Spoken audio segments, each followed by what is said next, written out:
So welcome everyone. And आज का जो सेशन है, जैसा आप समझ रहे हैं, एक्टिव लाइफ नाम का एक प्रोडक्ट है हमारे पास जिसको हम एक्टिव लाइफ ड्रॉप कहते हैं। उसके बारे में मैं बात करूंगा, बट उसके साथ एक चीज जुड़ी हुई है और वो चीज है नॉन स्टॉप यू। आप नॉन स्टॉप कैसे हो सकते हैं, उसके रिलेटेड वो प्रोडक्ट है। और वो किस तरीके से नॉन स्टॉप हो सकते हैं, किस तरीके से वो प्रोडक्ट है, इस पे आज हम चर्चा करेंगे। और कैसे रखें अपने को सारा दिन एक्टिव और एनर्जेटिक। सारा दिन का मतलब होता है आपका वेकिंग टाइम। वेकिंग टाइम मतलब हुआ जब आप सो के जगे और जब दोबारा सोने को गए, उसके बीच का जो पीरियड है उसको हम वेकिंग टाइम कहेंगे। तो वेकिंग टाइम में अपने आप को सारा दिन एनर्जेटिक कैसे रखें, एक्टिव कैसे रखें, इसकी बात हम करेंगे। एक्टिव लाइफ ड्रॉप, इसके कॉम्बिनेशन को, इसके कंपोजिशन को और इससे क्या फायदे होंगे उसकी बात हम करेंगे।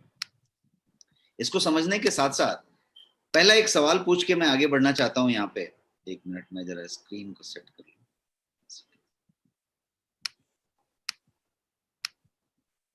यस, पहले हम बात करते हैं एक सवाल यहाँ पे पूछ के कि यदि आपकी नॉन स्टॉप यू की बात की जाए कि आप जो है अनवरत रहें और एकदम नॉन स्टॉप रहें, आपको कोई रुकावट नहीं आए, आपको किसी तरीके का ऑब्स्टिकल नहीं आए नॉन स्टॉप यू होने के लिए, आपको एक्चुअली क्या स्टॉप करता है?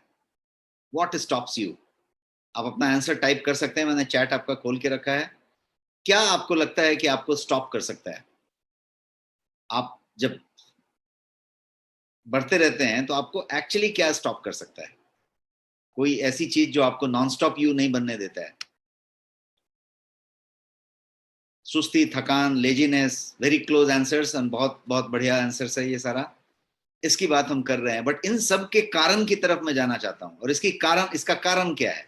ये जितनी भी बातें आप कर रहे हैं, एनर्जी लेवल, हेल्थ इश्यू, सुस्ती, थकान, ये सारी बातें, इन सब चीजों का एक चीज से कनेक्शन है, और वो एक चीज है आपकी उम्र, एज।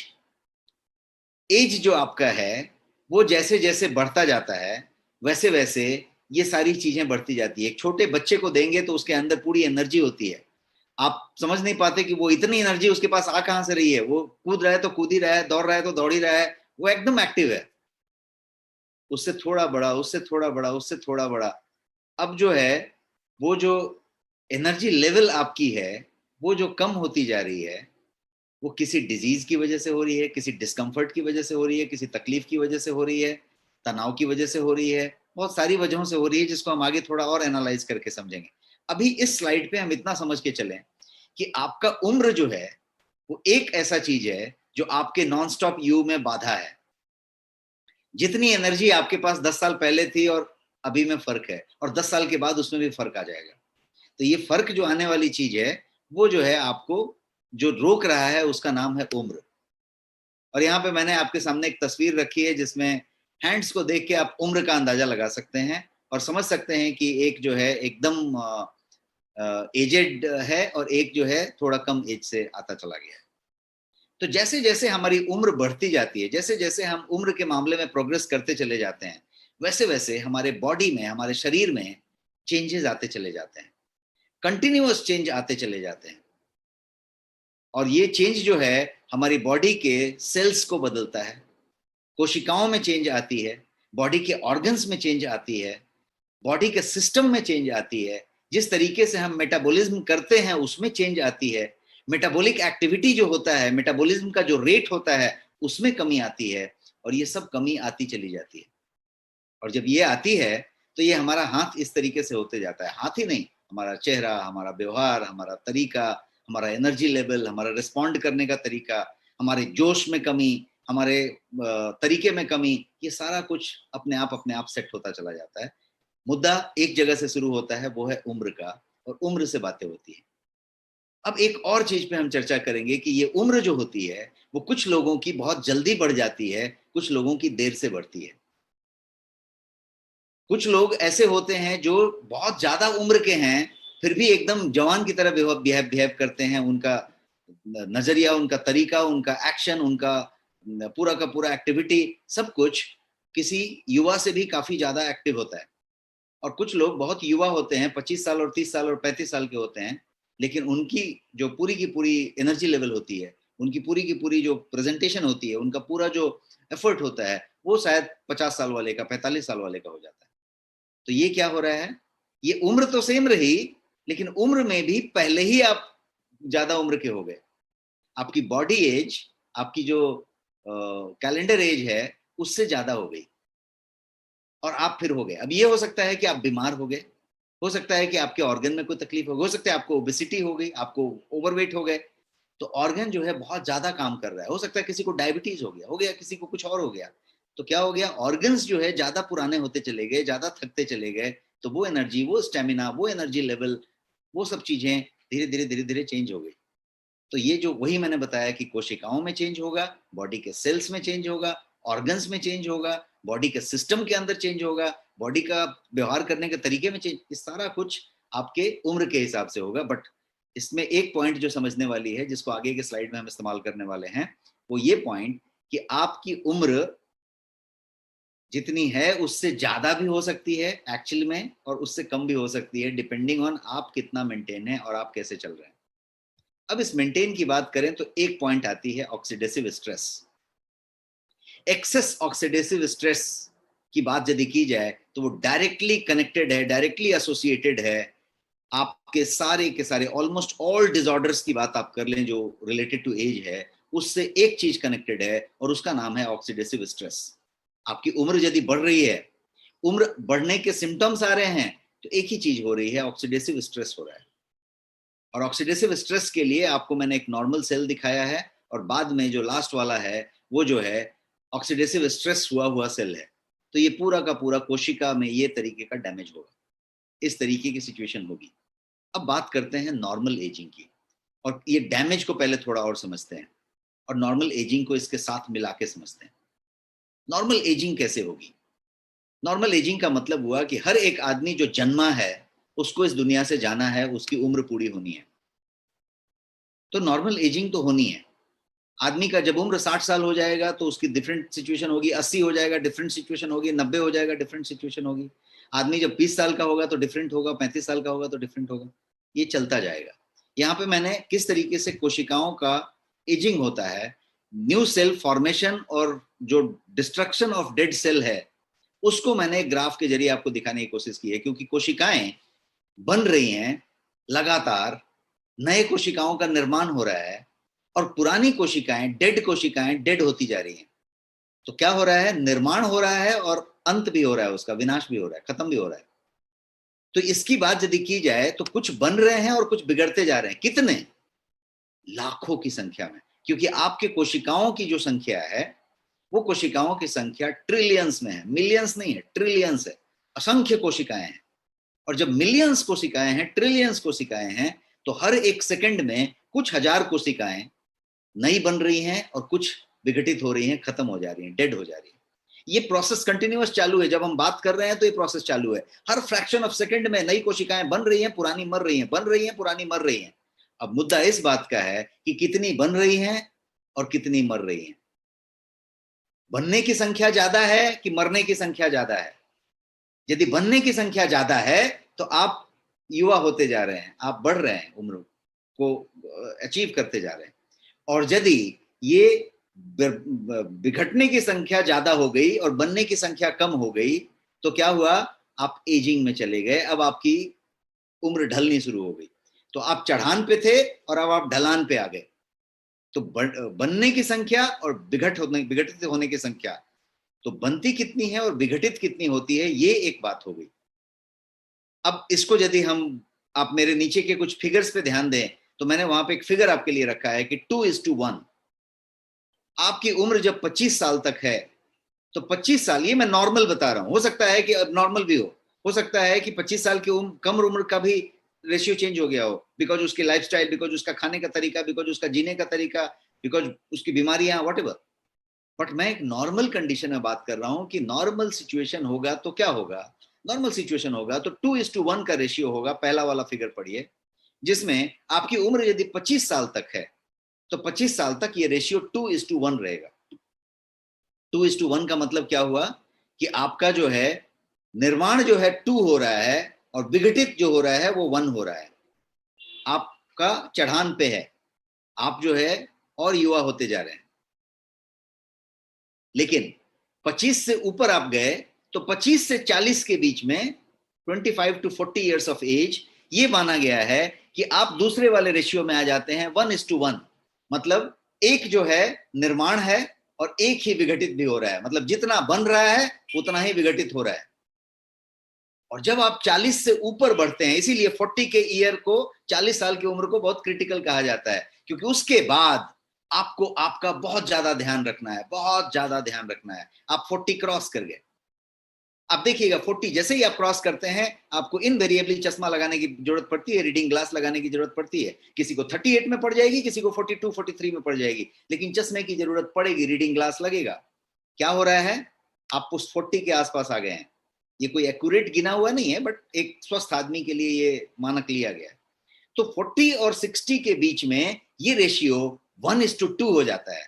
मतलब बन रहा है एक और विघटित हो रहा है दो, बन रहा है एक, विघटित हो रहा है दो। इसका मतलब क्या हुआ, यदि अच्छे से हिंदी में बात करें इसको, तो आमदनी अठन्नी, खर्चा रुपया। सही है? टाइप यस यदि आपको सही लग रहा है ये। तो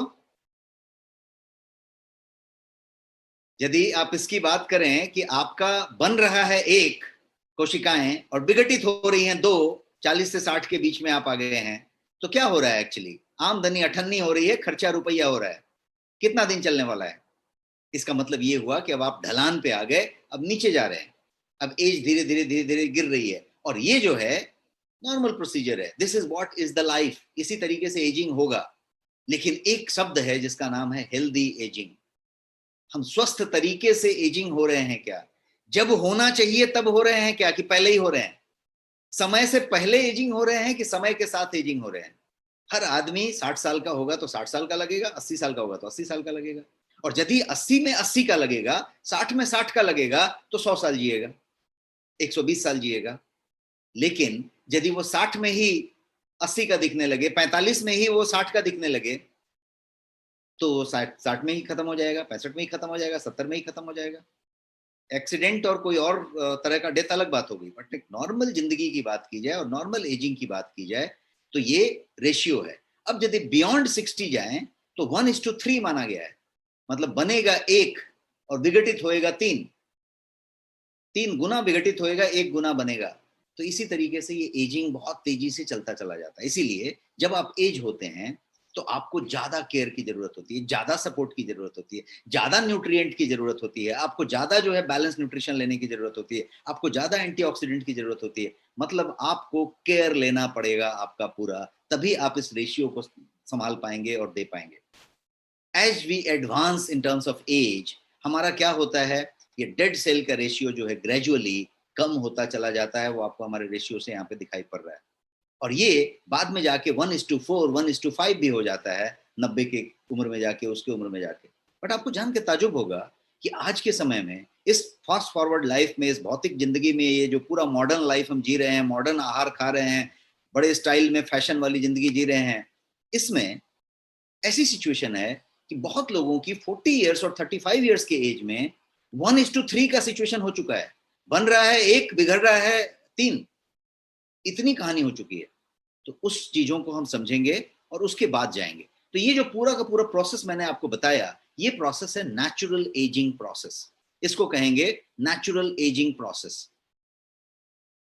बट आज की इस मॉडर्न टाइम की जो बात मैं कह रहा हूं, इसमें due to mental stress, physical stress, आपका पूरा स्ट्रेसफुल कंडीशन ही, आप जो कुछ भी करें स्ट्रेस ही स्ट्रेस है। मेंटली स्ट्रेस्ड हैं, फिजिकली स्ट्रेस्ड हैं, इमोशनली स्ट्रेस्ड हैं, रिश्ते में स्ट्रेस है, सिचुएशन में स्ट्रेस है, वातावरण में स्ट्रेस फैला हुआ है, कोविड है, वातावरण में फैला हुआ बीमारी है, लॉकडाउन है, लॉकडाउन ओपन हो रहा है, ये हो रहा है, वो हो रहा है, आपकी फैक्ट्री नहीं चल रही है, आपकी कंपनी नहीं चल रही है, आपका नौकरी नहीं चल रहा है, आपका बिजनेस नहीं चल रहा है, बहुत सारे इश्यूज हैं। इन इश्यूज के बीच में आपको स्ट्रेस होना स्वाभाविक है, और वो स्ट्रेस एक जगह पे आ रहा है। और ये रेशियो, ये जो न्यू सेल का और डेड सेल का है, ये जो है अल्टर होता चला जा रहा है। ये जहां पे 1:1 होना चाहिए था, वहां पे 1:2 हो गया। जहां पे 1:2 होना चाहिए था जिस उम्र में, वहां पे 1:4 हो गया, 1:3 हो गया। ये अल्टर होता चला जाता है। आपके यंग जनरेशन में जहां 25 और 40 के बीच में जो होना चाहिए था, वो रेशियो 1:2, 1:3 बन गया। इसको कहते हैं अर्ली एजिंग। और ये जो तस्वीर मैंने आपके सामने रखी है, इस तस्वीर में एक आदमी ने एक ग्लास रखा और उसमें मैग्नीफाई होके उसकी एज अलग दिख रही है। आप उसका देखें, उसका रिंकल, उसका तरीका, उसके बाल, हर चीज चेंज हो गए हैं। तो ये बताने का एक सिंबॉलिक पिक्चर ये है कि हो सकता है कि मेरी उम्र 49 है और हो सकता है कि मैं दिख रहा हूँ 65 का, ये भी संभव है। तो मेरी उम्र जो है और जो मैं कांच लगाने के बाद दिख रहा हूँ या जो एक्चुअल दिख रहा हूँ, वो अलग बात है। तो इसको समझने की बात करें। और ये जो मैं इमेज दिखा रहा हूँ, ये जो आप पिक्चर देख रहे हैं, ये पिक्चर सिर्फ चेहरे का नहीं है। आप सिर्फ चेहरे का, स्किन का लेके मत चलिए, बाल सफेद हो गए, चेहरा झुर्री पड़ गया या कोई एजिंग दिख रहा है, ये चेहरे से सिर्फ कनेक्टेड नहीं है। चेहरा तो एक माध्यम है बताने के लिए कैसा हो रहा है। जो कुछ हो रहा है वो अंदर हो रहा है। It is beyond your skin, beyond your hair, beyond your सब कुछ, ये वैसा हो रहा है। तो ये जो पर्टिकुलर चीज है, ये अर्ली एज आपके इम्यूनिटी सिस्टम को वीक करेगा। इसीलिए देखिए, कोविड बच्चों को अटैक नहीं कर रहा है, एजिड को कर रहा है। जब उससे ज्यादा पावरफुल आया तब बच्चे को अटैक कर पाया और कर पाएगा, ऐसा बोला जा रहा है। तो कहने का मतलब कि बच्चे की immunity given situation any time ज्यादा होगी। क्यों? क्योंकि उसकी इम्यूनिटी ज्यादा है। बाद में इम्यूनिटी कम होने वाली है। तो आपकी इम्यूनिटी, आपका बाल का सफेद होना, ग्रे होना, आपका जो है बाल्डनेस हो जाना, झड़ जाना, गंजापन हो जाना, टकला हो जाना, आपका जो है आई साइट कमजोर हो जाना, हमने अभी चर्चा किया कि 38-42 में आपका चश्मा लगने लगता है, आपका हार्ट प्रॉब्लम होना, आपके फैट क्या बोलते हैं, ब्लड के अंदर फैट जमा होने लगना, ट्राइग्लिसराइड बनने लगना, होमोसिस्टीन का बढ़ जाना, आपका कोलेस्ट्रॉल जमा होने लग जाना, ब्लड प्रेशर शूट हो जाना, आपका हाइपरटेंशन हो जाना, ये सब सारा कुछ जो बातें हो रही है, डायबिटीज हो जाना, ये सब कुछ, स्किन में रिंकल हो जाना, एजिंग दिखने लगना, ये सारा कुछ संभव है। और ये सारा कुछ होगा जब आपकी एजिंग होनी शुरू हो जाएगी। अब ये नेचुरल एजिंग है, नॉर्मल एजिंग है कि प्री मैच्योर एजिंग है, पहले ही होने लग गई है क्या, इसको एक बार समझने की जरूरत है। आफ्टर 60 ये एजिंग नेचुरल है। इसमें से कोई बीमारी हो रही है, इसमें से मान लीजिए कि सफेद बाल हो रहे हैं, कहीं रिंकल हो रहा है, कहीं थकान हो रही है, कहीं हार्ट का प्रॉब्लम जैसा दिख रहा है, ब्लड प्रेशर शूट हो रहा है, डायबिटीज जैसी बात हो रही है, ये सब नॉर्मल है उस समय। उसके बाद होगा। लेकिन यदि आपका उसके पहले हो रहा है तो ये प्री मैच्योर हो रहा है। हम लोग जो है ओल्ड एज रिलेटेड डिसऑर्डर्स की बात करें तो उसको 40 में ही महसूस कर रहे हैं, 35 में ही महसूस कर रहे हैं। एक वर्ल्ड हार्ट फाउंडेशन का डेटा कहता है कि 25 से और 35 के बीच में मैक्सिमम हार्ट अटैक के केसेस आ रहे हैं, ज्यादा करके sudden cardiac arrest and all that. ये पहले नहीं आते थे, पहले ये 60 के बाद कभी किसी किसी को आ जाते थे। तो क्या हो रहा है, हर चीज प्रीपोन हो रही है। अब आप चेक कर लीजिए, किसी को थायराइड चेक करना है, किसी को कोई और बीमारी चेक करनी है, किसी को कार्डियक प्रॉब्लम चेक करना है, किसी को डायबिटीज चेक करनी है। आप देखिए बहुत अर्ली एज में ये सारा कुछ होने लग रहा है। क्यों होने लग रहा है? क्योंकि एजिंग अर्ली हो रही है। ये चेहरे की झुर्रियों से कनेक्टेड नहीं है, एजिंग ही अर्ली हो रही है। इसको कहेंगे अर्ली एजिंग। अर्ली एजिंग हो रहा है, इस पॉइंट तक मैं आपको लेके आया। अब इस एजिंग की टॉपिक को और आगे बढ़ाएं और कनेक्ट करके देखें कि यहाँ कनेक्ट क्या है। एजिंग जो है वो डायरेक्टली कनेक्टेड है फ्री रेडिकल से और ऑक्सीडेटिव स्ट्रेस से। आपकी जो फ्री रेडिकल बन रही है वो आपके एजिंग का कारण है। उम्र बढ़ेगा तो फ्री रेडिकल बनेगा, लेकिन पहले ही बनने लग गई तो ऑक्सीडेटिव स्ट्रेस आपको पहले ही हो रहा है और उसकी वजह से हो रही है। ऑक्सीडेटिव स्ट्रेस के बारे में और फ्री रेडिकल के बारे में मैंने डिटेल में आपको बताया था एक प्रीवियस सेशन में, जिसमें मैं टेरा बेरी के बारे में बता रहा था। तो वहां पे एक एंटीऑक्सीडेंट बता रहा था और मैंने आपको डिटेल में इस बात को बताई थी। Do you remember that? कितने लोग याद कर रहे हैं कि ऐसा मैंने बताया था? टाइप यस यदि आप रिमेंबर कर रहे हैं कि मैंने वो ऑक्सीडेटिव स्ट्रेस पूरा डिटेल में बताया था। काफी लोग रिमेंबर कर रहे हैं। बट जो लोग आज नए हैं या रिमेंबर नहीं कर रहे हैं या जिनको रिकैप करना है, मैं एक 2 से 4 मिनट में उस पॉइंटर्स को रिकैप कर दूंगा ताकि आप क्लियर हो जाएं और हम अपने टॉपिक पे ज्यादा स्ट्रांग रूप से आ जाएं और आप हमारी चीजों को टिपिकल समझ पाएं। तो मैं क्विकली रिकैप करूंगा उसको और आपको बताऊंगा कि एंटीऑक्सीडेंट यदि समझना है तो वो क्या है। एंटीऑक्सीडेंट बेसिकली क्या कर रहा है? फ्री रेडिकल को हटा तो रहा है, लेकिन क्या कर रहा है? तो मैंने आपको उस दिन ये तस्वीर दिखाई थी और बताई थी कि रस्टिंग, जंग लग जाना, ये किस तरीके से जंग लग रहा है। ये सेम चेन रखा हुआ है और सेम चेन बाहर रखा हुआ है।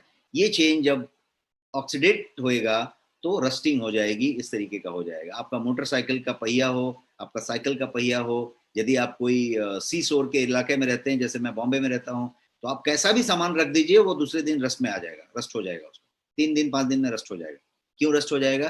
क्योंकि वातावरण में ह्यूमिडिटी है और आपका जो है रस्टिंग ले लेगा। यदि लोहे का सामान है, रस्टिंग हो जाएगा। तो ये रस्टिंग में क्या हुआ, यहाँ पे ये जो आयरन था वो जाके रस्ट हो गया। एक दूसरा एग्जांपल लीजिए, आपका तांबे का, कॉपर का कोई भी बर्तन हो आपके घर में, आप उसको छोड़ देंगे तो वो पीला पड़ जाएगा, काला पड़ जाएगा, हरा पड़ जाएगा, हरा या काला पड़ जाएगा। क्यों हरा काला पड़ गया? क्योंकि वो जो है ऑक्सीडाइज हो गया। ये जो चीज था ये भी ऑक्सीडाइज हुआ, ये भी ऑक्सीडाइज हुआ। अब आप एक सेव काट लें, सेव काट के रखेंगे, एकदम फ्रेश रहेगा, और 5 मिनट आप कुछ दूसरा कुछ कर लें, 5-7 मिनट के बाद उस सेव को निहारें, ये सेव जो है काला पड़ना शुरू हो गया। क्या हो रहा है? जब तक सेव कटा नहीं था तब तक प्रॉपर था, जैसे ही कटा वो ऑक्सीजन के संपर्क में आया और ऑक्सीकरण चालू हो गई, ऑक्सीडेशन चालू हो गया, इसको कहेंगे ऑक्सीडेशन की प्रक्रिया चालू हुई। ऑक्सीडेशन उसको, सेव को काला कर दिया, उसमें जंग लगा दिया, उसको हरा कर दिया तांबे के बर्तन को, और उस तरह की चीजें हो गई। अब इसको जरा अपने सिचुएशन से जोड़ के देखें, अपने एजिंग, प्री मेच्योर एजिंग और डिजीज की जो बातें कर रहे हैं उससे जोड़ के देखें। तो ऑक्सीडेसिव स्ट्रेस पैदा हुआ, ये जो है आपके सेल्स को डैमेज करना शुरू किया, प्रोटीन्स को, एंजाइम्स को, यहाँ तक कि डीएनए को डैमेज करना शुरू किया। ये ऑक्सीजन जो आपके लिए प्राणदायक है, प्राणवायु है, यही ऑक्सीजन ऑक्सीकरण की प्रक्रिया भी करेगा और ये ऑक्सीडेट करेगा आपको। एज जैसे जैसे बढ़ती जाएगी ऑक्सीडेट करता जाएगा और फ्री रेडिकल्स पैदा करेगा। और इसके ऑक्सीडेशन का रीजन क्या होगा? आपका ऑक्सीडेसिव स्ट्रेस। आप जितना तनाव में आएंगे, जितना दबाव में आएंगे, जितना प्रेशर लेंगे, यदि न्यूट्रिएंट कम करेंगे, शरीर का एक्सर्शन ज्यादा करेंगे, कम सोएंगे, जो कुछ भी करेंगे, ये सारा कुछ आपको ऑक्सीडेटिव स्ट्रेस की तरफ लेके जाएगा और फ्री रेडिकल्स पैदा करेगा। अब फ्री रेडिकल्स को थोड़ा सा और क्विकली समझते हैं। फ्री रेडिकल इस तरीके का चीज है कि आपका जो पूरा का पूरा फ्री रेडिकल यदि समझना है तो पहले आप इलेक्ट्रॉन को समझिए। आपका इलेक्ट्रॉन, प्रोटॉन और न्यूट्रॉन, 3 चीज आपको मालूम होगा। इलेक्ट्रॉन आउटर सर्किल पे रिंग हो रहा है। अब आउटर सर्किल पे आप देख रहे हैं तो दो दो दो के पेयर में ये चीजें हैं। इलेक्ट्रॉन जो होगा वो हमेशा पेयर में रहेगा, नॉर्मल कंडीशन में हमेशा पेयर में रहेगा। आप यहाँ पे स्क्रीन पे देख सकते हैं 3 पेयर में, 4 पेयर में है वो, पेयर पेयर पेयर, दो दो का पेयर है। 4 जगह पे ऑक्सीजन दिख रहा है, और सॉरी इलेक्ट्रॉन्स दिख रहे हैं, और ये उसको परिक्रमा कर रहे हैं। अब यहाँ पे एक तस्वीर देखिए जिसमें ये जो पेयर वाले ऑक्सीजन थे उसमें का एक निकल गया पेयर से, वो पेयर टूट गया। और ये जब पेयर टूट गया तो क्या हुआ, वो एक बंदा, ये वाला बंदा, ये सिंगल हो गया, मतलब ये अनपेयर हो गया। अनपेयर हुआ मतलब क्या हुआ, वो अनस्टेबल हो गया। अनस्टेबल हो गया मतलब वो, अब वो बेचैन है, उसको पेयर होना पड़ेगा। जब तक वो अनस्टेबल है तब तक अस्थिर है, और वो अस्थिर होके क्या करेगा, तो वो दूसरे वाले का, बाजू वाले का पेयर में से एक छीन लेगा और अपने को पहले पेयर कर लेगा। उसके जिसका छीना वो अनपेयर हो गया, अब वो क्या करेगा, वो बाजू वाले का छीन लेगा और वो पेयर हो जाएगा। उसके बाद जिसका फिर से छीना वो अब दूसरे का छीनेगा। अब इसी को कहते हैं चेन रिएक्शन। चेन रिएक्शन चालू हो गई, इसने उसका छीना, उसने उसका छीना, उसने उसका छीना, और ये छीनने की प्रक्रिया चालू हो गई। इसको कहेंगे ऑक्सीडेटिव स्ट्रेस का चेन रिएक्शन चालू हो गया। इसीलिए एक कैंसर सेल बनेगा, डेड सेल बनेगा, तो वो लगातार डेड सेल बनाता चला जाएगा। एक कैंसर सेल बनेगा तो वो कैंसर सेल बनाता चला जाएगा, बिकॉज वो फ्री रेडिकल है, वो अनस्टेबल है।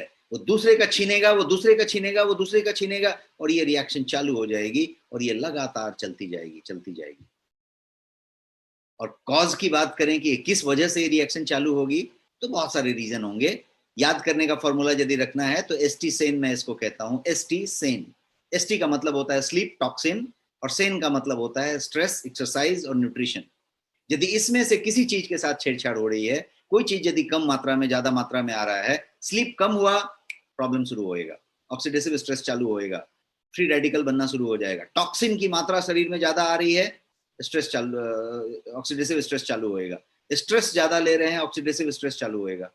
एक्सरसाइज कम हो रहा है, सेडेंटरी लाइफस्टाइल हो गई है, आराम तलबी वाली जिंदगी हो गई है, मेहनत नहीं हो रहा है, तो चालू होएगा। न्यूट्रिशन, यदि बैलेंस न्यूट्रिशन में कमी आ गई, आपको शरीर को जो चाहिए वो आप नहीं दे रहे हैं, तो ये चालू हो जाएगा। तो ये सारे हो गए आपके कॉजेज ऑक्सीडेटिव स्ट्रेस के। और इस तरीके से यदि आप देखें तो आपका जो एंटीऑक्सीडेंट नाम का चीज है वो फ्री रेडिकल को पूरा कर देता है। जो सिंगल पेयर टूट गया था पेयर से और सिंगल बन गया था, उसको ये एक डोनेशन दे देता है, ये दान दे देता है। कौन सा चीज? एंटीऑक्सीडेंट। और वो जैसे ही दान दे देता है तो वो दो बन जाता है, पेयर बन जाता है, फिर छीनने मारने का काम बंद कर देता है और फिर सब कुछ सेटल हो जाता है। तो एंटीऑक्सीडेंट क्या कर रहा है? तो चीजों को पेयर में बना दे रहा है। यहाँ पे आप देख पा रहे हैं कि हेल्दी एटम है, फ्री रेडिकल है, एंटीऑक्सीडेंट ने उसको एक एक्स्ट्रा दे दिया, उसने उसका चुराने के बजाय इससे ले लिया और सेटल हो गया। तो ऑक्सीडेटिव स्ट्रेस का जो चेन रिएक्शन था वो रुक गया, और ये जो सड़ने की प्रक्रिया थी वो रुक गई, डैमेज होने की प्रक्रिया रुक गई, और आपकी प्री मैच्योर एजिंग रुक गई, प्री मैच्योर डिजीज होने का तरीका रुक गया, उस तरीके का इन्फ्लेमेशन होने का तरीका रुक गया। और इसका नतीजा ये हुआ कि आप जो फटाफट एजिंग में जा रहे थे वो एजिंग थम गई, डिले हो गई, स्लो डाउन हो गई, और आप जो है फिर नॉर्मल जिंदगी की तरफ आ गए। नॉर्मल जिंदगी का मतलब कि जितना एजिंग होना चाहिए उम्र के साथ उतना ही एजिंग हो, जो रेशियो मेंटेन होनी चाहिए 1:1, 1:2 उम्र के साथ, वो मेंटेन होनी चाहिए। ऐसा नहीं हो कि 40 साल में ही 1:3 का रेशियो लग गया, 1:4 का रेशियो लग गया। तो ये वाली बात ऑक्सीडेटिव स्ट्रेस से होगी। अब फ्री रेडिकल्स बन कैसे रहा है, उसके फॉर्मेशन को यदि आप समझेंगे तो मेटाबॉलिज्म आपके शरीर में एक प्रक्रिया है जो हो रही है, जिसको सेल्यूलर रिएक्शन आप कह सकते हैं। मेटाबॉलिज्म क्या करेगा? मेटाबॉलिज्म हीट जनरेट करेगा, मतलब एनर्जी पैदा करेगा। हीट जनरेट करेगा मतलब एनर्जी बनाएगा। और जब ये हीट जनरेट करेगा तो ये अनपेयर्ड इलेक्ट्रॉन भी बनेंगे इसमें से, और वो जो है हीट से ही बनते हैं। वो एनर्जी जब जनरेट होगा तो बनेंगे, और इसी को फ्री रेडिकल कहते हैं। और यही हमने पिछले स्लाइड्स में समझा। ये जो अनपेयर्ड इलेक्ट्रॉन्स हैं जिसको फ्री रेडिकल कहेंगे, वो हमारे हेल्दी जो कोशिकाएं हैं, स्वस्थ कोशिकाएं हैं, उससे टकराती हैं, उससे रिएक्ट करती हैं, और उसके साथ हार्मफुल टॉक्सिक सब्सटेंस देती हैं। और ये करने की वजह से ये जो सेल्यूलर रिएक्शंस हैं ये लार्ज नंबर में चेन रिएक्शन में तब्दील हो जाते हैं, और फ्री रेडिकल जनरेट होना शुरू हो जाता है, एक के बाद दूसरा, दूसरे के बाद तीसरा, और ऑर्गन टू मतलब कोशिकाओं टू कोशिकाओं करके ये पूरा ऑर्गन में हो जाता है, ऑर्गन करके कुछ और हो जाता है। ये इस तरीके का डैमेज। यदि ये फ्री रेडिकल को न्यूट्रलाइज कर दिया जाए इस तरीके से, जो एंटीऑक्सीडेंट का मैंने आपको बताया कि एंटीऑक्सीडेंट दे के यदि इसको न्यूट्रलाइज कर दिया जाए इस तरीके से, तो क्या होगा? ये जो है फ्री रेडिकल सेटल डाउन हो जाएगा। और जब आप ये फ्री रेडिकल को सेटल डाउन कर देंगे तो ये ऑक्सीडेटिव स्ट्रेस नाम का चीज थम जाएगा, स्लो डाउन हो जाएगा। और ऑक्सीडेटिव स्ट्रेस यदि नहीं स्लो डाउन हुआ तो ये आपके एजिंग को एक्सेलरेट करेगा, उसको बढ़ाएगा। तो इसको स्लो डाउन करेंगे तो एजिंग स्लो डाउन होएगी, पीछे आएगा। तो आप देखेंगे कि बहुत लोग योगा करते हैं, बहुत लोग बहुत स्वस्थ खाते हैं, बहुत स्वस्थ जीते हैं, बहुत मेंटेन रहते हैं, तो आप देखेंगे कि उसका बॉडी भी मेंटेन है, उसकी बीमारी भी मेंटेन है, उसका शरीर भी शेप में है पूरा, और वो बढ़िया दिखता है। वो 50 साल का होगा, 60 साल का होगा, लेकिन 35 का दिख रहा है, वो प्रॉपर है एकदम। एटलीस्ट 50 का है तो 50 का दिख रहा है। लेकिन कुछ लोग आपको ऐसे मिलेंगे कि 25 साल के हैं, 30 साल के हैं, लेकिन दिख रहे हैं 45 के, दिख रहे हैं 50 के। क्यों? क्योंकि वही वाली ये डिस्पैरिटी है। और ये जो चीज है इसमें जब आप ऑक्सीडेटिव स्ट्रेस की बात करें तो ये आपको फिर सब तरफ लेके जाएगा, टाइप 2 डायबिटीज की तरफ ले जाएगा, हार्ट डिजीज की तरफ ले जाएगा, डायबिटीज की तरफ ले जाएगा, कैंसर की तरफ ले जाएगा, ये सारी तरफ आपको लेके जाएगा और उस तरीके का काम करेगा। तो आपका बॉडी की यदि बात की जाए, बिना कुछ ऑक्सीडेशन लिए और बिना कोई चीज किए, सॉरी एंटीऑक्सीडेंट लिए, आपका शरीर एक बेहतरीन काम करता है, बिकॉज भगवान का बनाया हुआ है, बहुत ही मैग्निफिसेंट मशीन है, एकदम अजूबा मशीन है, इसके अंदर सब सुविधा दी हुई है। ये नॉर्मल एजिंग को मेंटेन करने के लिए खुद एंटीऑक्सीडेंट बनाता है, खाने में से खुद एंटीऑक्सीडेंट निकालता है। आप दिन भर एंटीऑक्सीडेंट जैसी चीजें खाते रहते हैं, और ये उसमें से निकालता है, और निकाल के फ्री रेडिकल को सेटल कर देता है, और हेल्दी सेल को बनाए रखने में पूरी की पूरी मदद करता है। तो एक तरीके से कहा जाए तो फैंटास्टिक जॉब करता है ये, it does a fantastic job for you. लेकिन अब जब आज की फास्ट फॉरवर्ड लाइफ वाली जिंदगी जब हम जीते हैं, जब हम पुअर डाइट लेते हैं, जंक डाइट लेते हैं, हम जो है केमिकल पेस्टिसाइड से युक्त चीजें लेते हैं, हम टॉक्सिन्स ग्रहण करते हैं, हम जो है बहुत तरीके की चीजें करते हैं सुबह से शाम तक। हमने डीओ स्प्रे मारा है, हमने जो है बहुत सारा केमिकल लिया है, केमिकल वाले शैम्पू से नहाया, केमिकल वाले पैराबेन के साबुन से नहाया है, हम जो है टूथपेस्ट में पैराबेन यूज किया है, हम जितना भी चीज लिया है वो प्रोसेस फूड है, केमिकल युक्त है, हम कुछ मिलावट वाली सामान लिया है। अभी मैंगो का सीजन है, सब लोग भर भर के केमिकल खा रहे हैं बिकॉज केमिकल से मैंगो पकाया जा रहा है। तो ये सारा सारा कुछ जो हम कर रहे हैं वो हम लेते चले जा रहे हैं, टॉक्सिक टॉक्सिक टॉक्सिक लेते चले जा रहे हैं। और जितना न्यूट्रिशन हमारे शरीर को चाहिए वो न्यूट्रिशन हम ले नहीं रहे। हम जो है जंक फूड ले रहे हैं, फास्ट फूड ले रहे हैं, डिलीशियस फूड ले रहे हैं, टेस्टी फूड ले रहे हैं, कलर डाल के फूड ले रहे हैं, प्रोसेस्ड फूड ले रहे हैं, ये सारा कुछ हम कर रहे हैं। सो रहे हैं कम, नेटफ्लिक्स देख रहे हैं, बिजनेस कर रहे हैं, बहुत सारे शौक पूरा कर रहे हैं, हम बहुत सारा कुछ कर रहे हैं। तो हम एक्चुअली क्या कर रहे हैं, हम अपने ऑक्सीडेटिव स्ट्रेस को बढ़ा रहे हैं और हम अपने फ्री रेडिकल्स के निर्माण को ज्यादा कर रहे हैं और हम अपने रेशियो को चेंज कर रहे हैं। 1:1 को 1:2 कर रहे हैं, 1:3 कर रहे हैं, हम उसको बढ़ाते जा रहे हैं। तो ये जो चीज है, और बहुत सारा चीज है, जैसे मान लीजिए कोई सिगरेट स्मोक कर रहा है, पोल्यूशन ले रहा है, शौक से तो नहीं ले रहा है, सिगरेट स्मोकिंग शौक से कर रहा है लेकिन पोल्यूशन शौक से तो नहीं ले रहा है। ईएमआर का रेडिएशन, इलेक्ट्रोमैग्नेटिक रेडिएशन, मैं लैपटॉप पे बैठा हूँ, इलेक्ट्रोमैग्नेटिक रेडिएशन मिल रही है, फोन बात कर रहा हूँ, इलेक्ट्रोमैग्नेटिक रेडिएशन है, फोन आपके आजू बाजू में ही है, घर में वाईफाई चल रहा है, आप माइक्रोवेव ओवन के सामने किचन में काम कर रहे हैं, आप जो कुछ भी कर रहे हैं, आप टीवी देख रहे हैं, लगातार हर जगह पे रेडिएशन आ रही है, माइक्रो रेडिएशन आपको मिल रही है, इलेक्ट्रोमैग्नेटिक कह सकते हैं आप। तो ये जो सारा कुछ आपको मिल रहा है ये भी आपको ऑक्सीडेटिव स्ट्रेस की तरफ ले जा रहा है। आप बहुत तरह की दवाइयां खा रहे हैं, आप बहुत तरीके के इलाज कर रहे हैं, बहुत तरीके की दवाई खुद की मर्जी से खा रहे हैं, तो ये सारा कुछ आपको ऑक्सीडेटिव स्ट्रेस की तरफ ले जा रहा है और ये प्रॉब्लम की तरफ बढ़ रहे हैं। तो ये सारा कुछ आपको एंटी ऑक्सीडेंट की जरूरत की तरफ लेके जाता है। तो सिर्फ एंटीऑक्सीडेंट नहीं, आपको सुपर एंटीऑक्सीडेंट की जरूरत है। यही कारण है कि आपको सुपर एंटीऑक्सीडेंट की जरूरत पड़ेगी। एक और कारण है कि आज की इस लाइफ में, चाहे वो होम मेकर हाउसवाइफ हो या कोई कामकाजी महिला हो, ऑफिस जाने वाली, बिजनेस करने वाली महिला हो, आप यदि वर्क फ्रॉम होम हो या आप ऑफिस जाके काम करते हो, आप बिजनेस करते हो या नौकरी करते हो, आप जो कोई भी हैं, आप स्टूडेंट हैं, जो कोई भी हैं, इस तरीके के सिचुएशन में जहां पे करना बहुत कुछ है, टू डू लिस्ट बहुत लंबी है और समय बहुत कम है, समय बहुत कम है, करना बहुत ज्यादा है, भाग दौड़ वाली जिंदगी है और आप उसी में लगे पड़े हैं। लगे पड़े हैं तो क्या हो रहा है, एक तो खाने का सिचुएशन नहीं है, रेस्ट का सिचुएशन नहीं है, दूसरा तनाव बहुत ज्यादा है क्योंकि ये पूरा करना है, ये पूरा करना है, ये नहीं हुआ है, वो नहीं हुआ है, ये करना है, ये करना है। तो आप क्या कर रहे हो, आप अपने आप को ऑक्सीडेटिव स्ट्रेस में डाल रहे हैं, पुअर स्लीप, स्ट्रेस बढ़ा रहे हैं, अनहेल्दी डाइट ले रहे हैं। पैसा है, पैसा की वजह से खाना नहीं खाया ऐसा नहीं हुआ, खाना नहीं खाया बिकॉज समय नहीं है, खाना लेट से खाया क्योंकि काम में लगे हुए थे, खाना ज्यादा खा लिया इसलिए कि काम में लगे हुए थे, स्ट्रेस हो गया इसलिए खा लिया, स्ट्रेस कम हो गया इसलिए खा लिया, बिंज ईटिंग कर लिया, एसिडिटी हो गई, बहुत सारा कुछ हो गया। ये सब जो चीजें हो रही हैं इसका रीजन ये है कि हम जो है अपने आप को एक्चुअली शट डाउन नहीं कर पा रहे हैं। शट डाउन का मतलब आप समझ रहे हैं, शट डाउन नहीं कर पा रहे हैं मतलब बंद नहीं कर पा रहे, गाड़ी को रोक नहीं रहे। शट डाउन का मतलब मैं आपको बताता हूं, मैं इग्निशन की बात कर रहा हूं। आप जब मोटरसाइकिल में अपने चाबी डालते हैं, कार में जब चाबी डालते हैं, की डालते हैं, तो क्या करते हैं, उसको ऑन करते हैं। आपके पास यदि बटन स्टार्ट वाली कार है तो आप बटन जब दबाते हैं, स्टार्ट बटन, तो क्या करते हैं, आप इग्निशन ऑन करते हैं गाड़ी का और गाड़ी ग्रुप करके स्टार्ट हो जाता है। ये गाड़ी की इग्निशन ऑन हुई, आपकी भी इग्निशन ऑन होती है जब आप सुबह में, नींद खुलती है आपकी और आपकी आंख खुलती है, अलार्म बजता है, आंख खुलता है, या फिर आपका खुद से नींद खुलता है, आंख खुलता है। जैसे ही आंख खुला, इग्निशन ऑन हो गया। उस इग्निशन को ऑफ कब किया, क्या इग्निशन आप ऑफ करते हैं? टाइप करिए यदि आप इग्निशन को कभी ऑफ करते हैं तो।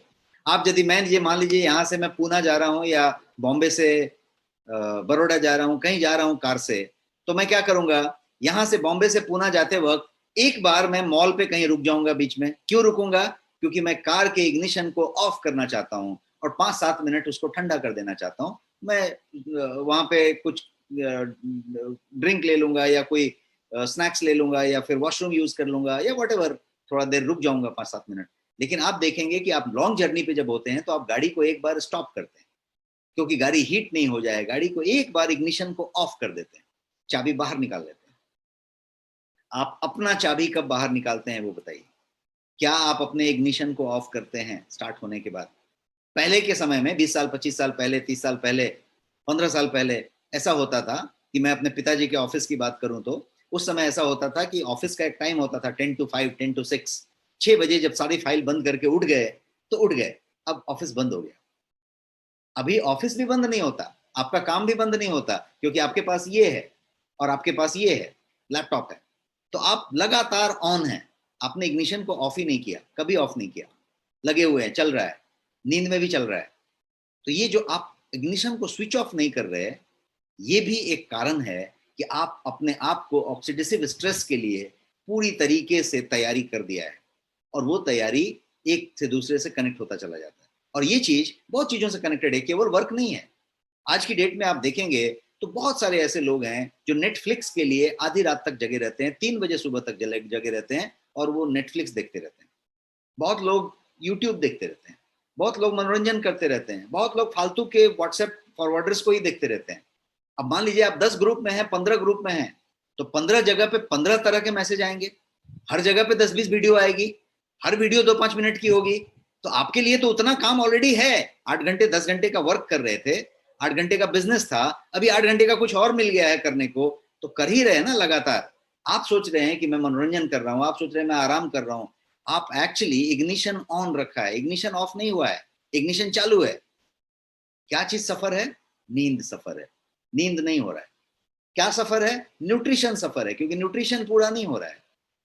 और यदि न्यूट्रिशन हो भी रहा है तो वो पच नहीं रहा है। आपको परसों के सेशन में मैंने बताया था कि किस तरीके से बिना प्रोसेस किया हुआ चीज आपके स्मॉल इंटेस्टाइन में एंटर करता है और किस तरीके से प्रॉब्लम चालू हो जाती है। तो ये सारा कुछ अपनी जगह पे ये हो रहा है।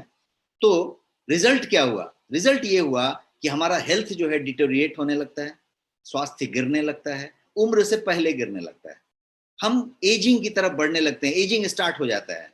और वो जो है सारा एजिंग के सिम्टम्स आने लगते हैं, हमारा आउटपुट कम हो जाता है, हमारी स्टेमिना कम हो जाती है, हमारा परफॉर्मेंस कम हो जाता है, और हर जगह पे कम हो जाता है, वर्क में कम हो जाता है, दौड़ने जाइए, अपनी डेली एक्टिविटी कीजिए, सेक्स एक्टिविटी कीजिए, हर जगह पे आपका परफॉर्मेंस गोज डाउन, आपका स्टेमिना गोज डाउन, और वो चीज आप महसूस करने लगते हैं।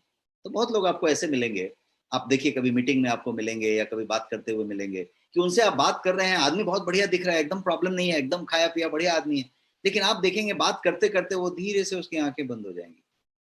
आप उसके अंदर के सिस्टम के बारे में सोचिए, आंखें अचानक धीरे धीरे बात करते करते बंद हो जाएगी, अचानक फिर वो खुल जाएगा, झटका लेके नहीं खुलेगा, बात करते करते आंखें बंद हो जाएगी। मतलब ऐसा है कि अंदर सिस्टम उस तरीके से डल होता जा रहा है, डल होता जा रहा है, सिस्टम वैसा हुआ है। ऐसे लोग आपको मिलते हैं टाइप यस, यदि आपको ऐसे लोग मिलते हैं जिससे आप बात करते रहते हैं, बात करते करते उसकी आंख धीरे से झपक लेती है, ऐसा होता है यस, काफी लोग को ऐसे लोग मिलते हैं।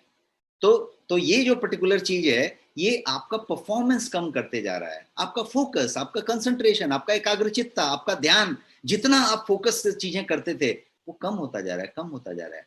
तो यदि ये कम होएगा तो क्या होएगा, ये आप मुझे बताइए, ये मैं आपसे पूछना चाहता हूँ। यदि ये स्टेमिना कम होएगा, आपका परफॉर्मेंस कम होएगा, तो क्या होएगा? आप ज्यादा देर तक काम करेंगे, आपका वर्क आवर बढ़ जाएगा। प्लीज अंडरस्टैंड, साइंस समझिए, सिंपल सा साइंस है। यदि आपका परफॉर्मेंस लेवल कम होगा तो आपका वर्क आवर, काम करने के घंटे बढ़ जाएंगे। यदि मैं बहुत अच्छा काम करता हूँ, फास्ट फास्ट करता हूँ, मुझे बहुत अच्छा आता है करने, तो मैं बहुत जल्दी जल्दी करके रख दूंगा। मैं रोटी बनाना सीखूं और बहुत अच्छा रोटी बनाता हूँ, तो मैं जाऊंगा खटाखट खटाखट 10 रोटी बना के आ जाऊंगा। लेकिन अभी नया नया रोटी सीख रहा हूँ, मेरा परफॉर्मेंस लेवल लो है, स्टेमिना कम है, तो क्या होगा, मैं वही 3 रोटी बनाने में और 1 घंटा लगा लूंगा। तो हर चीज में रोटी एक अच्छा एग्जाम्पल नहीं दिया मैंने, कोई भी एग्जाम्पल आप लीजिए फॉर दैट मैटर। आप जब टाइप कर रहे हैं तो यदि आपका परफॉर्मेंस कम हो जाएगा तो आप देर तक टाइप करेंगे, और अदरवाइज 3 पेज टाइप करके फट से निकल जाएंगे। तो यदि ये परफॉर्मेंस की बात की जाए तो क्या होगा, आपका वर्क आवर बढ़ जाएगा। काम तो उतना लिया ही है, करना ही है, बिजनेस उतना है, नौकरी उतना है, बात उतनी है। अब आपका यदि वर्क आवर बढ़ जाएगा तो ये आप देखिए मैं क्या समझाना चाह रहा हूं, ये एक वीसीएस सर्कल है। आपका परफॉर्मेंस कम हुआ तो वर्क आवर बढ़ गया, वर्क आवर बढ़ा तो और ज्यादा काम कर रहे हैं, और ज्यादा काम कर रहे हैं तो और ज्यादा थक रहे हैं, और ज्यादा ऑक्सीडेटिव स्ट्रेस हो रहा है, और ज्यादा फ्री रेडिकल बन रहा है। तो ये जो फ्री रेडिकल बनने की जो प्रक्रिया थी, उसको सेटल डाउन करने के बजाय आप उसको और बढ़ाते जा रहे हैं, बढ़ाते जा रहे हैं। आप और मेहनत करते जा रहे हैं, आप और थकते जा रहे हैं, और ज्यादा मेहनत कर लिया, ज्यादा थक गए, ज्यादा ऑक्सीडेटिव स्ट्रेस हो गया, तो नींद फिर से ठीक से नहीं आएगी। नींद पूरा नहीं हुआ तो फिर से फ्रेश नहीं जगे। कितने लोग ऐसे हैं जो सुबह में जगते हैं और आंख खुलने के बाद आपको ऐसा लगता है कि थोड़ी देर और सोते हैं। वो क्या साइन दे रहा है, वो क्या हिंट कर रहा है? वो ये हिंट कर रहा है कि आपकी नींद पूरी नहीं हुई है, आपको और थोड़ा सोने की जरूरत है। और अब आप जबरदस्ती उठ गए तो बात अलग है। यदि आप उठे फ्रेश एंड एनर्जेटिक, तो इसका मतलब है कि आप उम्र के साथ चल रहे हैं। फ्रेश एंड एनर्जेटिक आप में से कितने लोग उठते हैं? टाइप करिए यस या नो, ईमानदारी से टाइप करिए, यस टाइप करिए या नो टाइप करिए। कितने लोग थके हुए उठते हैं? थके हुए का मतलब कि अलार्म को स्नूज कर देते हैं, अलार्म बजा उसको दबा देते हैं, बोलते हैं थोड़ी देर और यार, अभी एक थोड़ा देर और। क्या हो रहा है? आप जबरदस्ती जिंदगी जी रहे हैं, जबरदस्ती कुछ करने की कोशिश कर रहे हैं। और एक ऐसा है कि नींद खुली तो एकदम फ्रेश एंड एनर्जेटिक, जंप करके उठ जाने का मन किया और एकदम फ्रेश है। तो ये जो चीज है, ये सारा कुछ कनेक्टेड है आपके उस ऑक्सीडेटिव स्ट्रेस से और उस बातों से। आगे बढ़ते हैं। अब इसको थोड़ा सा एक दूसरे क्वेश्चन पे लेके जाते हैं। अब आप टाइप करना बंद करिए, मैं आपको एक क्वेश्चन पूछ रहा हूं, उसका जवाब आप टाइप करिए। सवाल ये है कि how many hours you are able to work without getting tired? बिना थके आप कितना घंटा काम कर सकते हैं? और ये मत कहिए कि नहीं नहीं मैं तो 12 घंटा कर सकता हूँ, 14 घंटा कर सकता हूँ। बिना थके, विदाउट गेटिंग टायर्ड। 2 घंटा, 3 घंटा, 4 घंटा विदाउट गेटिंग टायर्ड का मतलब कि कभी कभी ऐसा होता है ना कि काम करते करते आपको लगता है कि एक ब्रेक लेते हैं यार, पहले सिगरेट फूंक के आते हैं, या फिर एक कड़क चाय मंगाते हैं, या फिर चलो एक कॉफी ब्रेक लेते हैं, चलो कुछ ऐसा करते हैं। मतलब क्या हुआ? विदाउट गेटिंग टायर्ड नहीं हो रहा है, अब आपको एक ब्रेक चाहिए वहां पे। तो कुछ लोग 2 घंटा करेंगे, कुछ लोग 3 घंटा करेंगे, कुछ लोग 4 घंटा, कुछ लोग 5 घंटा, कुछ लोग 8 घंटा। ये सारे लोग टाइप करते जा रहे हैं कि कितना घंटा करेंगे। अब आप नोटिस करेंगे कि जब आप इसको प्रैक्टिकल करके देखेंगे तो आपको रियलाइज होगा कि आप समझते थे कि 4 घंटा कर लेंगे, लेकिन एक्चुअली 2 ही घंटा कर पा रहे हैं। तो आपको खुद ही सदमा लगेगा, शॉक लगेगा, अच्छा ऐसा हो गया क्या मेरे साथ? और ये धीरे धीरे घटता जाएगा, घटता जाएगा, बिकॉज अब आप ऑक्सीडेटिव स्ट्रेस की तरफ जा रहे हैं और आप एजिंग हो रहे हैं। अब इसी को यदि आप ट्रांसलेट कर दें और ये करें कि यदि ये बढ़ाना है, तो यदि आप ये 3 घंटा विदाउट गेटिंग टायर्ड थे काम, 4 घंटा विदाउट गेटिंग टायर्ड थे, तो क्या 5 घंटा कर सकते हैं? क्या 6 घंटा कर सकते हैं? क्या यस आप कर सकते हैं। आप जो है, आप एंटीऑक्सीडेंट को लेके, आप जो है अपनी क्षतिपूर्ति को करके, बैलेंस रह के, हेल्दी लाइफस्टाइल फॉलो करके, न्यूट्रिशन का ध्यान रख के, एक्सरसाइज का ध्यान रख के, जो डेल्स थियरी है हमारी उसको फॉलो करके, आप जो है अपने वर्क आवर्स के ड्यूरेशन को बढ़ा सकते हैं कि बिना थके आप उतना कर सकते हैं। ये वाली चीज यहाँ पे मैं आपको समझाना चाहता था। और यदि वैसा करेंगे तो क्या होगा? ऑक्सीडेटिव स्ट्रेस आपका कम होएगा, आपका डैमेज कम होएगा। तो ये ऑक्सीडेटिव स्ट्रेस आपके आउटपुट को, स्टेमिना को, परफॉर्मेंस को डैमेज नहीं करेगा। तो आपका रिंकल नहीं आएगा, आपका ब्रेन में फॉगिंग नहीं होएगा, फटीग नहीं होएगा। ब्रेन में फॉगिंग और फटीग होएगा यदि ऑक्सीडेटिव स्ट्रेस बढ़ता जाएगा तो वो नहीं होएगा। जॉइंट पेन नहीं होगा, रिंकल नहीं आएगा, ग्रे हेयर नहीं टर्न होएगा, आई साइट आपका बेहतर रहेगा, हेडेक कम होएगा, सेंसिटिविटी आपका जो है नॉइज से या लोगों के किसी इरिटेशन से कम हो जाएगा। देखिए, एक इरिटेशन और नॉइज का सेंसिटिविटी होता है। आप जब बच्चे होते हैं तो फटाफट फट फट फट फट बहुत आवाज हो रहा है, कोई प्रॉब्लम नहीं है, बहुत अच्छे से उसके साथ चल रहे हैं। एक उम्र हो जाने के बाद, एक ऑक्सीडेशन का लेवल हो जाने के बाद, आपको थोड़ा भी कोई नॉइज किया तो आपको इरिटेशन हो जाता है कि अरे थोड़ा कम आवाज करो भाई। कोई थोड़ा भी चिटपुट चिटपुट कर दिया, चिढ़ा दिया, तो आपको इरिटेशन हो जाता है, कम करो भाई। क्यों? क्योंकि आपका सेंसिटिविटी कम होते जा रहा है, आप आपकी बर्दाश्त करने की क्षमता कम होती जा रही है। पहले क्या होता था? बहुत सारा कोई लोग चिढ़ा दिया, कोई इरिटेट कर दिया, कोई प्रॉब्लम नहीं हो रहा था। पहले बहुत सारा कुछ हो गया, नहीं होता था। पहले देखिए, आप खाना 2 बार नहीं खाया, दोपहर का खाना स्किप हो गया, कोई प्रॉब्लम नहीं होता था। अभी यदि थोड़ा डिले हो गया तो सर पकड़ लेता है, हेडेक होने लग जाता है, भारी हो जाता है। ये सारी चीजें वो एक लेवल पे लेके जा रही हैं और वो चीजें कर रही हैं कि आपका एंटीऑक्सीडेंट यदि है पूरा का पूरा मेंटेन, तो आप जो है इस ऑक्सीडेटिव स्ट्रेस को कम कर सकते हैं, लेवल में रख सकते हैं। ये स्ट्रेस होएगा, लेकिन वो रेशियो में होने दीजिए। जब आप 60 के हैं तो 60 का होने दीजिए, 40 के हैं तो 40 का होने दीजिए, 80 के हैं तो 80 का होने दीजिए, और उसको मेंटेन रखिए। तो एंटीऑक्सीडेंट या सुपर एंटीऑक्सीडेंट की बात करें तो जब while you are on the go, तो सुपर एंटीऑक्सीडेंट की जरूरत होगी और डिफरेंट तरीके से होगी। और मैं जो एक्टिव लाइफ का सेशन आज आपके साथ ले रहा हूं, ये एक्टिव लाइफ, ये वही चीज है, ये वही चीज है जो एक्टिव लाइफ है। ये जो है आपको सुपर एंटीऑक्सीडेंट देता है। नॉर्मल तरीके से आपके वाटर में आप जब जब पानी पी रहे हैं तो आपको सुपर एंटीऑक्सीडेंट मिल जा रहा है, ये वो चीज है। ये रहा एक्टिव लाइफ आपका ड्रॉप। ये एक्टिव लाइफ एक ड्रॉप है, 30 ml का ड्रॉप है, दैट्स ऑल। ये आप अपने ऑफिस के बैग में रख दिया, ड्रॉर में रख दिया, टेबल पे रख दिया, अपने घर के डाइनिंग टेबल पे रख दिया, दैट्स ऑल। इसको आप जब पानी पीते हैं उसमें 1-2 बूंद टपका सकते हैं, 4 बूंद टपका सकते हैं, आपके जग में, बॉटल में, कहीं पे डाल सकते हैं। एक्टिव लाइफ जो है पोटेंट बेरीज का और नोनी का कलेक्शन है। 6 आइटम है इसके अंदर, और वो जो है सारे के सारे नेचुरल फॉर्म में रखे गए हैं, बिना केमिकल सिंथेसिस के, सारे के सारे। और उनका जो पूरा का पूरा चीज है वो है आपका नोनी है, ब्लूबेरी है, गूसबेरी जिसको आंवला कहते हैं आप, गोजी बेरी है, वो रेड कलर का जो दिख रहा है वो गोजी बेरी है, अकाई बेरी है और ब्लैक बेरी है। ये सारे के सारे 6 आइटम नेचुरल कंडीशन में आपके साथ इसमें रखे गए हैं। No sugar, no artificial colour, no artificial flavour, pure format में है। उसका एक्सट्रैक्ट है, उसका एसेंशियल ऑयल से निकाला हुआ सामान है, जिसको कि आपने पानी में 2-4 बूंद टपका दिया तो आपके लिए वो सामान हो गया। तो ये किसके लिए है? एकदम जो एक्टिव लाइफ जी रहा है, हमारे आपके जैसा आदमी जो भाग दौड़ की जिंदगी जी रहा है, बहुत तनाव में जी रहा है, बहुत ज्यादा भाग दौड़ कर रहा है, स्ट्रेस में रह रहा है, उसके लिए है। बिजी प्रोफेशनल्स का क्या प्रॉब्लम आता है? बिजी प्रोफेशनल 2 चीज पे लैक कर रहा है। पहला चीज, उसके पास टाइम कम है और उसका बैलेंस डाइट नहीं हो रहा है।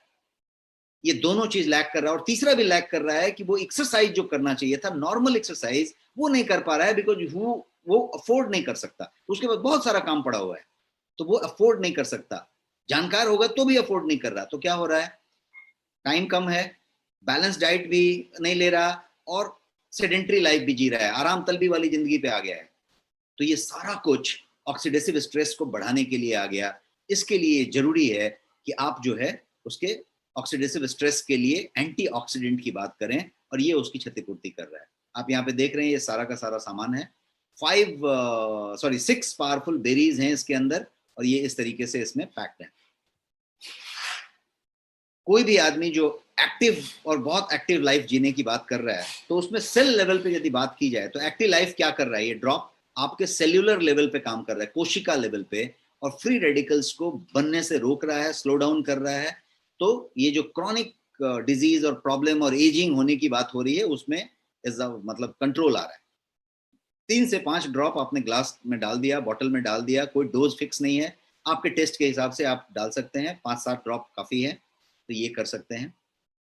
ये खासियत इसका क्या है?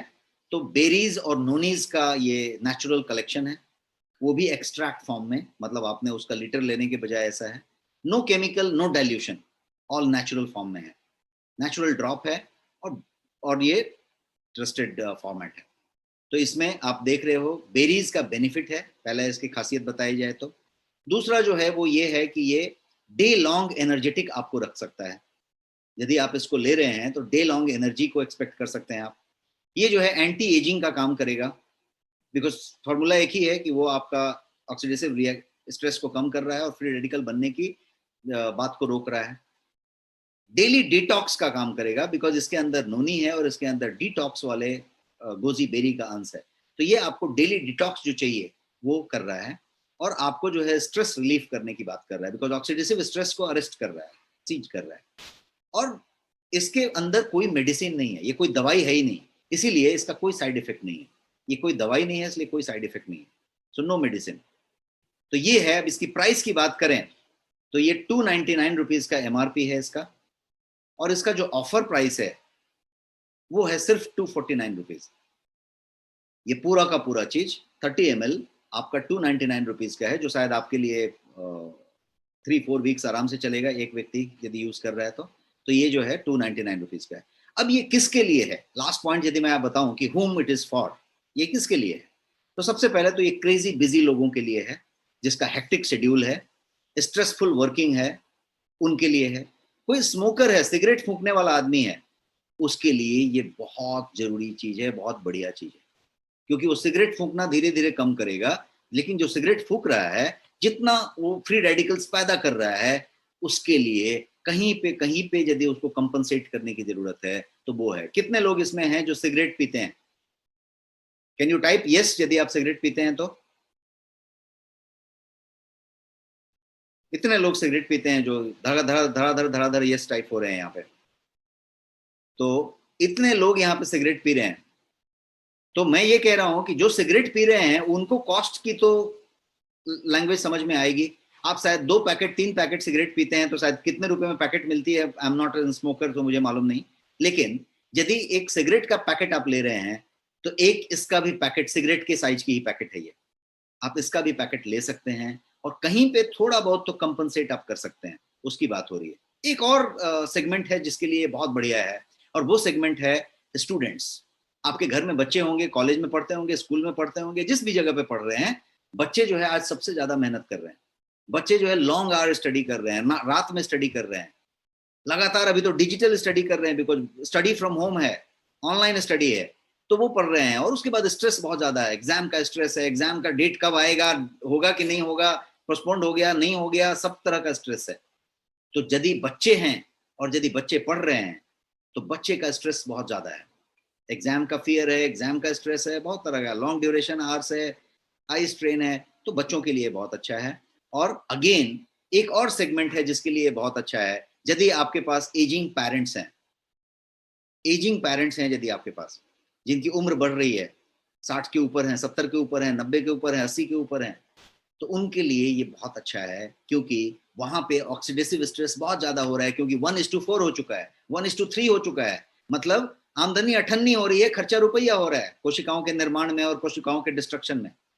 जैसे ही 60 साल की उम्र क्रॉस हो गई, वो ऑलरेडी कोशिकाएं बन रही हैं कम और खर्च हो रही हैं ज्यादा, मर रही हैं ज्यादा, तो इसलिए वहां पे भी इसका बहुत ज्यादा योगदान होगा। तो मैंने शायद ये सब चीजें बताई इस तरीके से, ये जो है आपका रिसर्च बेस्ड प्रोडक्ट है, उस तरीके से डेवलप करके बनाया गया है, और ये जो है इन तरीके के सर्टिफिकेट से लैस है। आपके डब्बे पे ये सारा सर्टिफिकेट मिलेगा, जिसमें FSSAI HACCP भी है, कोशर भी है, हलाल भी है और WHO GMP भी है। ये आपका नेक्स्ट शॉपी पे अवेलेबल है,